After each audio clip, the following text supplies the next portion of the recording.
본문 말씀 잠언서 3장 13절에서 18절입니다.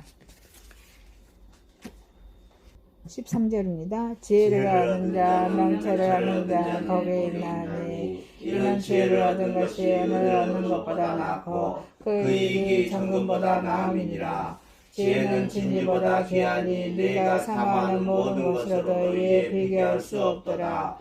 그의 오른손에는 장수가 있고 그의 왼손에는 무기가 있나니 그 길은 즐거운 길이요 그의 지름길은 다 평강이니라. 지혜는 그 어려운 자에게 생명나무라. 지혜를 가진 자는 복되도다. 아멘. 마가복음 10장 17절에서 27절입니다. 17절입니다. 예수께서 길에 나가실새 한 사람이 달려와서 끌어앉아 묻자오되 선한 선생님이여 내가 무엇을 하여야 영생을 얻으리이까. 예수께서 이르시되 네가 어찌하여 나를 선하다 일컫느냐. 하나님 한 분 외에는 선한 이가 없느니라. 네가 계명을 안 하니 살인하지 말라, 간음하지 말라, 도둑질하지 말라, 거짓 증언하지 말라, 서로 빼앗지 말라, 내 부모를 공경하라 하였느니라. 그가 여짜오되 선생님이여 이것은 내가 어려서부터 다 지켰나이다. 예수께서 그를 보시고 사랑하사 이르시되 내게 아직도 한 가지 부족한 것이 있으니 가서 내게 있는 것을 다 팔아 가난한 자들에게 주라. 그리하면 하늘에서 보화가 내게 있으리라. 그리고 와서 나를 따르라 하시니 그 사람은 재물이 많은 거로 이 말씀으로 내어 슬픈 인색을 띠고 근심하며 가니라. 예수께서 둘러보시고 제자들에게 이르시되 재물이 있는 자는 하나님의 나라에 들어가기가 심히 어렵다 하시니 제자들이 그 말씀에 놀라는지라. 예수께서 다시 대답하여 이르시되 얘들아 하나님의 나라에 들어가기가 얼마나 어려운지 낙타가 바늘 끌어 나가는 것이 부자가 하나님 나라에 들어가는 것보다 쉬우니라 하시니 제자들이 매우 놀라 서로 말하되 그런즉 누가 구원을 얻을 수 있는가 하니 예수께서 그들을 보시며 이르시되 사람으로는 할 수 없으되 하나님으로는 그렇지 아니하니 하나님으로서는 다 하실 수 있느니라. 아멘. 히브리서 4장 12절에서 16절입니다.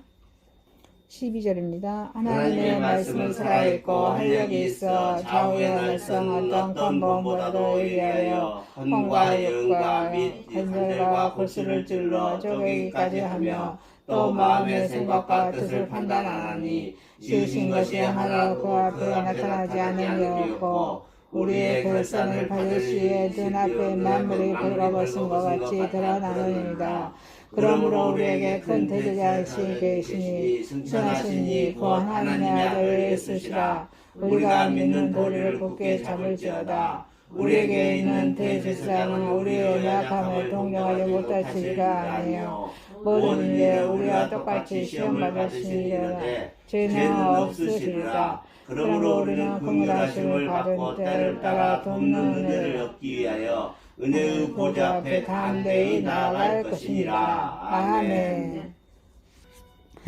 하나님의 말씀 잠언서 3장 13절에서 18절, 마가복음 10장 17절에서 27절, 히브리서 4장 12절에서 16절. 제목을 대제사장이신 예수님, 대제사장이신 예수님이라는 제목으로 은혜를 받고자 하겠습니다.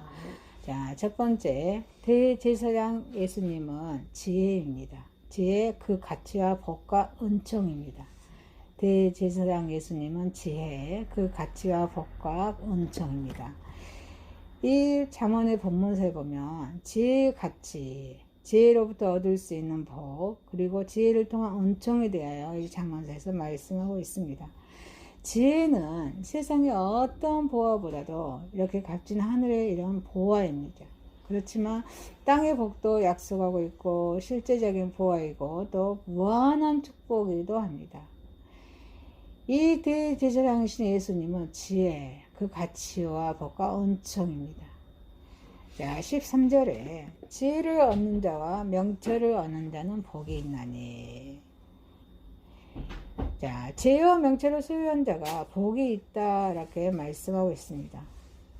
이것은 물질적인 소유물이 아니고 영적인 소유물입니다. 예적인 소유물이 아니라 내적인 소유물입니다. 아니십니까? 그래서 물질적이고 외적인 소유물을 가지면 가질수록 안 가진 자에게 상대적으로 피해를 주는 것이지만 우리의 그런 영적이고 내적인 소유물을 많이 소유하면 소유할수록 우리 소유한 자와 소유하지 않는 자에게 더 유익을 더하여 줍니다. 이 지혜와 명철은 물질적인 소유물이 땅에 있는 것과는 그런 반대로 하늘에 속한 그런 재산으로서 우리 하나님의 궁극적인 지혜인 예수 그리스도 안에 있음으로써 유한한 보화가 아니라 영원한 보화라는 것입니다. 아니십니까? 그래서 우리 대제사장이신 우리 예수님 지혜는 그 가치와 복과 은총이라는 것입니다. 그래서 14, 15절 잠언서 봅니다. 3장 14, 15절 이 지는 지혜를 얻는 것이 은을 얻는 것보다 낫고 그 이익이 정금보다 나음이라. 지혜는 진주보다 귀하니 너를 사모하는 모든 것으로 이에 비교할 수 없도다. 지혜가 은보다 정금보다 그리고 진주보다 더 가치가 있다는 말씀입니다. 지혜를 가진 자는 이런 것들을 가진 자보다 더 품격을 높여줍니다. 그래서 돈이나 금은보화를 가지고는 살 수가 없는 것처럼 절대로 실증이 나거나 권태롭지 않습니다. 언제나 겪어놓은 그런 만족감의 지혜가 가져다 줍니다. 이 지혜는 잃어버릴 염려나 빼앗길 그런 걱정이 없는 절대적인 안정을 보장받고 있는 것이기 때문에 더욱 가치가 인정되고 있는 것입니다. 그래서 우리 대제사장이신 예수님, 그런 예수님의 지혜와 그 가치와 복과 은총입니다. 그래서 16절에 그 우편 손에는 장수가 있고 지혜가 인간에게 주는 축복 가운데는 장수의 복이 있다는 말씀입니다. 지혜가 무모한 장력의 그런 낭비로 인해서 초래되는 질병과 신속한 그런 육체적인 쇠퇴, 죽음의 재촉을 그런 방지해 줍니다. 그리고 그리스도 안에서 영원한 생명을 소유할 수 있음을 의미하고 있습니다. 그래서 우리 지혜를 소유한 자는 이 지상에서 그런 삶을 보다 건강하게 보낼 수 있습니다. 그래서 세상을 떠날 때에도 유산을 저 세상에까지 가지고 갈 수 있는 복이 있다는 뜻입니다. 그래서 18절에 지혜는 그 얻는 자에게 생명나와 지혜를 가진 자는 복되도다. 지혜를 얻는 자는 생명나무가 된다는 뜻입니다. 인간이 생명나무가 된다는 것은 구원을 받았다는 뜻입니다. 아니십니까? 죄에서 건짐을 받았다는 뜻입니다.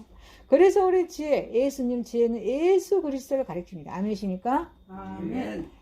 그래서 그리스도를 얻으면 그 생명을 얻는 것입니다. 이 생명을 얻는 자는 생명의 결실을 맺습니다. 많은 생명을 우리 그리스도에게 인도할 뿐 아니라 또 모든 활동이 그 생명을 위한 활동이 됩니다. 생명나무로서 인간은 생명의 결실을 맺습니다. 이렇게 대제사장이신 우리 예수님은 지혜, 그 가치와 복과 은총입니다. 그래서 17절에서 20절입니다. 여호와께서 지혜로 땅을 세우셨으며 명철로 하늘을 굳게 펴셨고 그 지식으로 해양이 갈라지게 하셨으며 공중에서 이슬을 내리게 하셨습니다.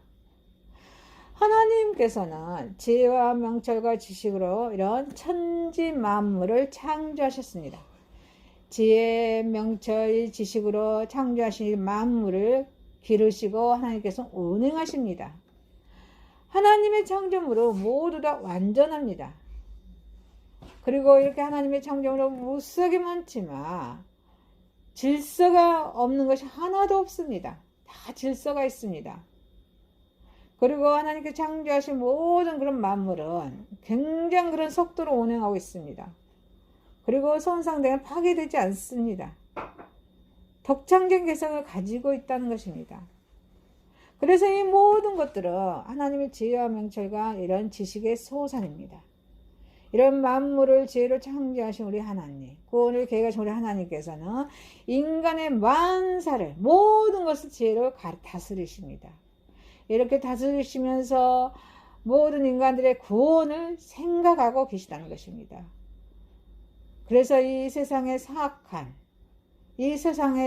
세상으로서 구원을 얻게 하기 위한 것이라는 것입니다. 그래서 그 구원을 이루시기 위해서 끊임없이 하나님의 지혜는 지금도 활동하고 운행하고 계시다는 것입니다. 대제사장이신 예수님의 지혜의 그 가치와 복과 은총을 받은 저와 여러분이 되시길 주님의 이름으로 축원드립니다. 아멘. 두 번째입니다. 대제사장이신 예수님의 재물과 하나님의 나라입니다. 우리 하나님의 나라는 모든 인간들이 추구하는 나라입니다. 그러나 모든 인간이 자신의 의지대로 조국을 선택할 수 없듯이 하나님 나라도 인간이 선택하여서 살아갈 수가 있는 것이 아닙니다. 하나님 나라는 구원을 받는 자만이 가는 나라입니다. 구원은 누구한테 있어요? 하나님의 그런 절대 권한에 속해 있기 때문입니다. 이 본문에서도 부자는 하나님 나라에 들어가기가 몹시 어렵다는 사실을 말해줍니다. 그래서 이 부자 청년이 질문하죠. 내 있는 것을 다 팔아 가난한 자에게 주고 나를 쫓으라. 예수님께서 말씀하시죠. 이게 영생에 관한 말씀이에요. 자, 이 부자는 한마디로 재물을 많이 소유한 자입니다. 부자가 하나님 나라에 들어가기가 힘든 이유를 알기 위해서는 먼저 이런 재물의 특성을 우리가 알아야 됩니다. 자, 이 부자 청년이 하나님 나라에 들어갈 수 없는 것은 뭐 때문에 못 들어갔죠? 이 재물 때문에, 재물입니다. 하나님보다 재물을 의지하게 됩니다. 어느 시대를 막론하고 재물의 힘은 막강합니다. 그런가요? 물질의 힘이 막강합니다. 이렇게 산업경제가 발달한 우리 자본주의 국가에서는 어때요? 이 재물을 가진 자의 세력이 아주 적어요? 많아요? 대단하죠? 돈만 있으면 모든 것이 가능한 영역이 그만큼 많아진 탓이긴 하지만 이 재물에는 불가능이 없다는 하나님의 어리석은 생각에 탓도 있습니다. 불가능이 없어요. 이게 인간의 어리석은 생각입니다. 재물의 이력이 커지면 커질수록 사람은 재물만 의지하게 됩니다. 인간은 하나님의 보호를 받아야 살아갈 수 있는 영적인 존재입니다. 아멘이십니까? 아멘. 한시라도 하나님의 보호를 손길을 외면하며 살 수 없는 그런 존재입니다. 그런데 재물을 의지하는 자는 하나님의 보호를 귀찮아합니다. 하나님 자리에다가 재물을 넣고 그것을 섬깁니다. 그에게 있어 재물은 삶의 수단이 아니라 목적입니다. 하나님의 인간의 목적은 모두가 우상이라는 것입니다.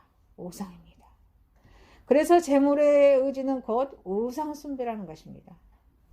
재물을 많이 소유한 이 부자가 이렇게 하나님 대신에 재물을 의지하는 습성이 강하기 때문에 하나님 나라에 들어갈 수 없는 것입니다. 대제사장 예수님의 재물과 하나님의 나라입니다. 하나님 나라를 소유하기 위해서는 그리스도를 쫓아야 합니다. 이 부자 청년의 영생에 대한 질문에 예수님께서 너의 모든 소유를 가난한 자에게 베풀며 나를 따르라고 하십니다. 영생의 길, 참 길이신 우리 예수님을 따르는 길입니다. 예수님의 제자들은 자신들의 소유를 버렸습니다. 그리고 예수님의 뒤를 쫓았습니다. 여기서 예수님의 뒤를 쫓았다는 것은 삶에서 말씀을 쫓았다는 것입니다. 아니십니까? 말씀을 의지했다는 것입니다. 고기와 그물을 버린 베드로를 사람을 낚는 전도자가 되게 하셨습니다. 세리직을 버린 마태를 복음서의 기자로 삼으셨습니다. 재물을 쫓느냐 예수님을 쫓느냐 문제는 인간이 선택할 중요한 명제입니다. 단 한 번의 선택이 생명을 좌우합니다. 재물을 쫓는 자는 세상과 함께 멸망할 것입니다. 예수님을 쫓는 자는 하나님 나라의 시민이 된 영광을 얻을 것입니다. 아멘. 하나님 나라의 문은 예수님 외에는 그 누구에도 열 수 없습니다. 대제사장이신 예수님의 재물과 하나님의 나라입니다. 우리의 재물로 구제에 힘써야 할 줄 믿습니다. 그래서 본문에 내 있는 것을 다 팔아 가난한 자에게 주라. 이 말 예수님의 말씀의 명령입니다. 예수님의 명령입니다. 그래서 저와 여러분의 그런 재물에 대한 소유 기준은 얼마나 많이 가지고 있느냐가 아니라 얼마나 많이 베풀고 있느냐에 있습니다. 아멘이십니까? 그래서 나눌수록 더 커지고 나눌수록 더 커지는 것이 사랑이듯 베풀수록 더 많이 소유하게 되는 것이 하나님 나라의 재물의 법칙입니다. 그래서 재물은 본시 하나님의 것이라는 것입니다. 아멘이십니까? 그래서 저와 여러분 단지 그것을 맡은 청지기일 뿐입니다. 구제하십시오. 예수님의 명령대로 실천하십시오. 재물에 대한 가장 확실한 투자는 예수님의 말씀에 따라 구제에 힘쓰는 일입니다. 우리의 일은 교회가 성도를 당연히 주대할 하나님의 명령이라는 것입니다. 구제는 어른손이 하는 일을 왼손이 알게요, 모르게요? 모르게 합니다. 은밀히 하여야 한다는 것입니다.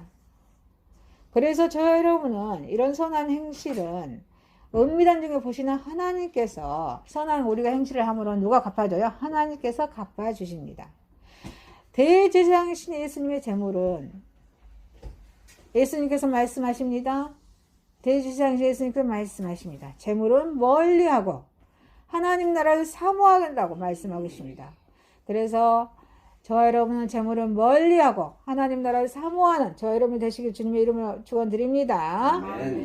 자, 세 번째입니다. 대제사장이신 예수님이십니다. 자, 이렇게 어때요? 첫 그런 아담과 하가 선악과를 따먹음으로 해서 범죄가 이렇게 들어왔죠. 그래서 인간의 그런 범죄 속에서 어때요? 죄의 속박 아래서 고통당하고 지금도 고통당하고 있습니다. 그래서 인간이 죄악을 늘려서 멸절당하지 않고 역사를 이어올 수 있었던 것은 어떨까요?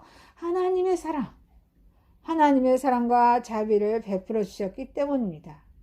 하나님께서 범죄하는 우리 인간들을 위해서 속죄의 방편을 만들어 주셨습니다.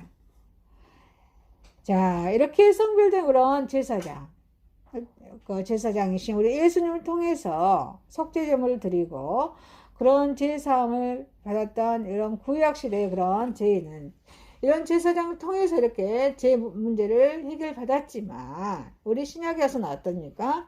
예수님으로 인해서 우리 제사함을 받을 수 있는 그런 속죄의 그런 하나님께서 은혜를 주셨다는 것입니다.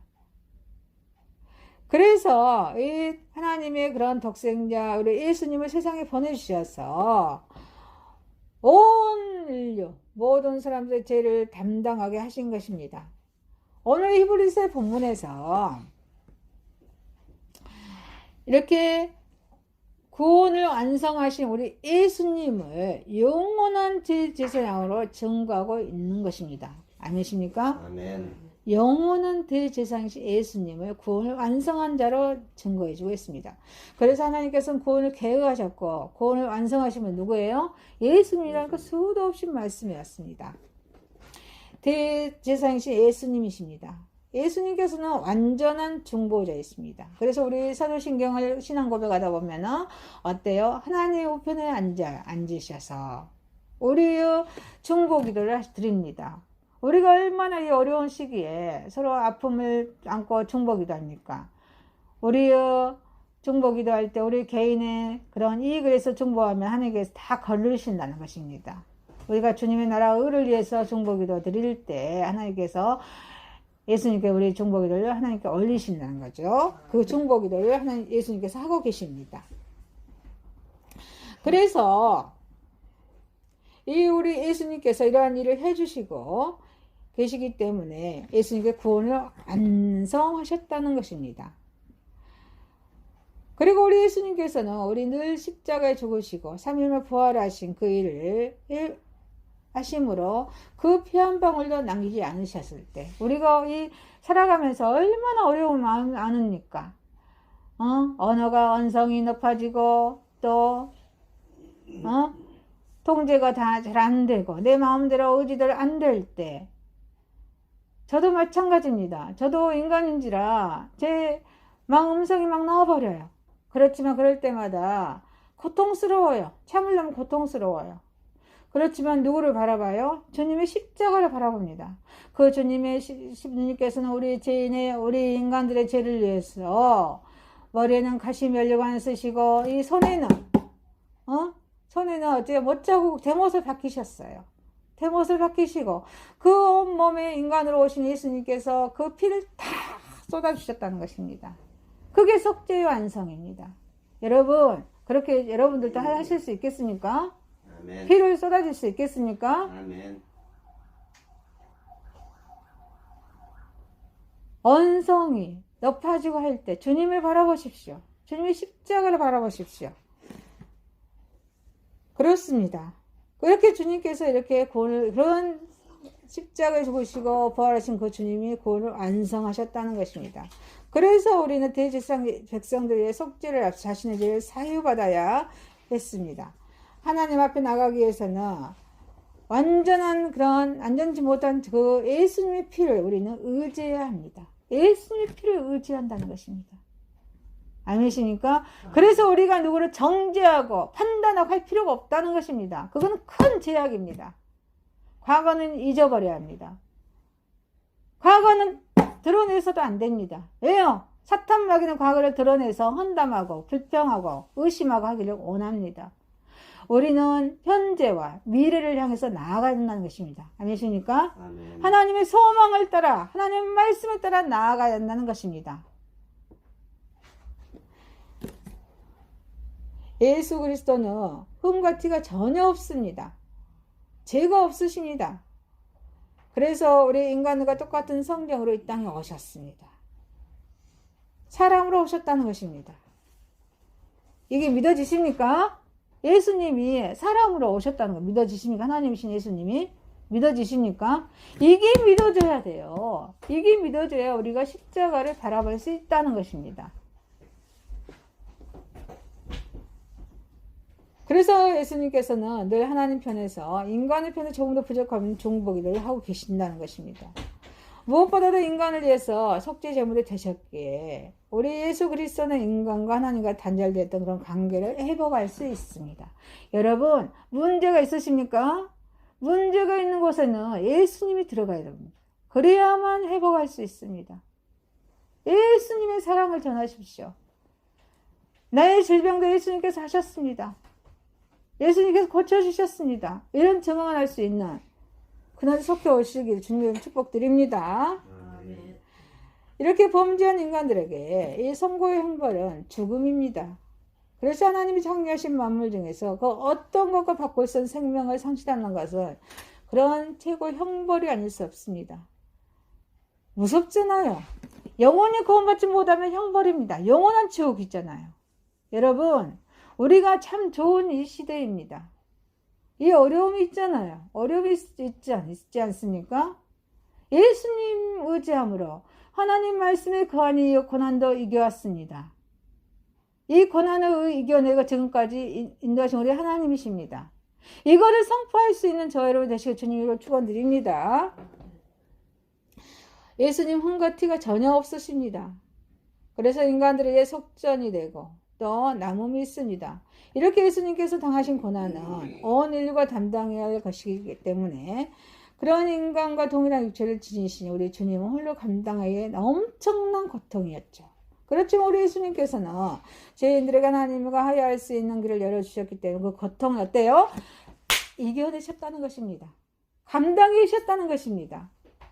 그래서 모든 죄악과 죽음의 권세를 이기신 그런 승리함으로 영광된 하나님 나라에 들려 올라가셨습니다. 이렇게 대제사장이신 우리 예수님이십니다. 그 영원히 공의를 베푸시는 예수님이십니다. 예수 그리스도의 승천이 그 세상과의 단절을 의미하는 것이 아닙니다. 이 세상과 단절해서는 안 된다는 것입니다. 세상 속에 들어가서 그리스도의 향기를 드러내는 것입니다. 기도함으로요. 아멘이십니까? 아멘. 예수님은 하나님의 보좌에 앉아 지금도 인간들에게 변함없는 은혜를 베풀어 주십니다. 직접 인간들과 기와 같은 삶을 사셨기에 우리 예수 그리스도는 인간의 연약함을 속속들이 아십니다.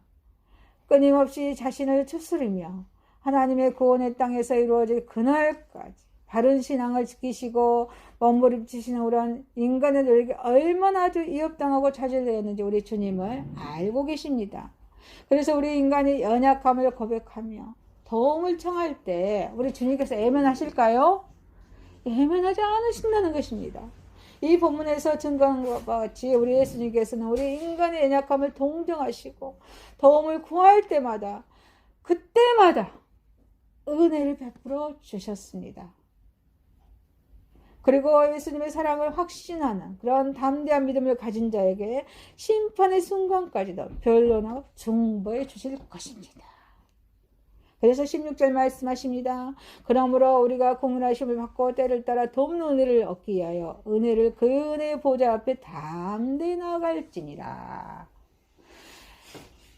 대제사장이신 우리 예수님을 사모하고 사모하는 저와 여러분 되시기를 주님의 이름으로 축원드립니다. 아멘. 말씀을 마치겠습니다. 대제사장 예수님의 지혜, 그 지혜와 가치와 복과 은총이었습니다. 대제사장 예수님께서는 재물을 멀리하고 하나님의 재물로는 하나님 나라에 들어갈 수 없다 말씀하셨습니다. 대제사장이신 우리 예수님이셨습니다. 기도드리겠습니다. 하나님 아버지, 우리 대제사장이신 예수님의 지혜를 사모하게 하시고 세속적인 세상의 재물은 멀리하게 하시고 하나님 나라를 사모하며 살아갈 수 있도록 인도하여 주옵소서. 그래서 날마다 승리하며 시간 승리하며 나아갈 수 있는 은총을 베풀어 주옵소서. 우리 예수님을 바라보게 하여 주옵소서. 예수님의 이름으로 기도드리옵나이다. 아멘.